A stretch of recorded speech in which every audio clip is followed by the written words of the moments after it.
things that's interesting, a lot of times when we think about the challenge of behavior and expulsion and exclusion of Black children specifically, we often think about this happening with Black boys. But I think in some of your research that you've really found some interesting things about Black girls in this situation.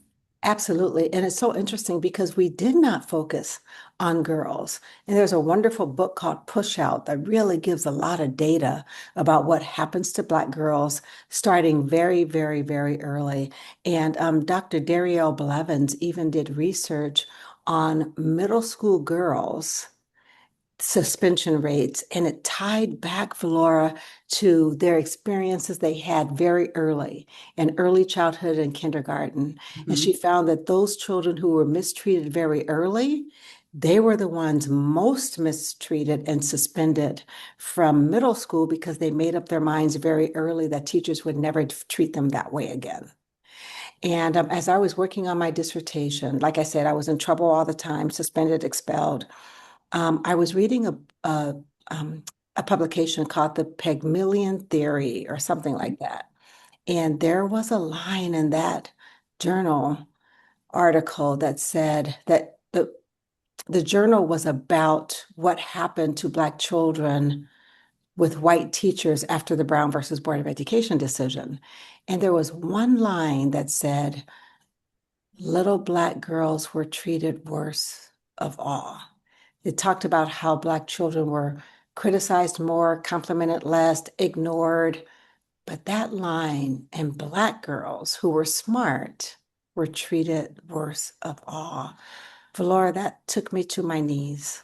It was 2 o'clock in the morning. I'll never forget it. And all I wanted was for my dad to know. And he had passed quite a few years before. But I just kept thinking, Daddy, it wasn't me. It wasn't me. And I just wanted him to know because there I was at that late stage in my 50s, thinking I was a bad kid, a bad person. All those years I held that. And that article freed me to let me know that it wasn't just me. And this is where the data comes in. Because even with families, when their children are constantly in trouble and getting suspended, and they're little boys, and they come home and they say, well, Mom, everybody else did it, or I'm not the only one, or the teacher's picking on me. When families can look at the data, they can see that that child is telling the truth for the most part. And that's why it's so important for us to ensure that our children have a safe space to land at home. And I really believe what saved me was that my dad believed in me. He believed Mhm. me. He was there for me, and he defended me. And when I was wrong, he took care of it at home. But he just knew that if I did it, I'm going to say I did it. If I didn't, he knew I didn't. And just really, he was that soft space for me to land.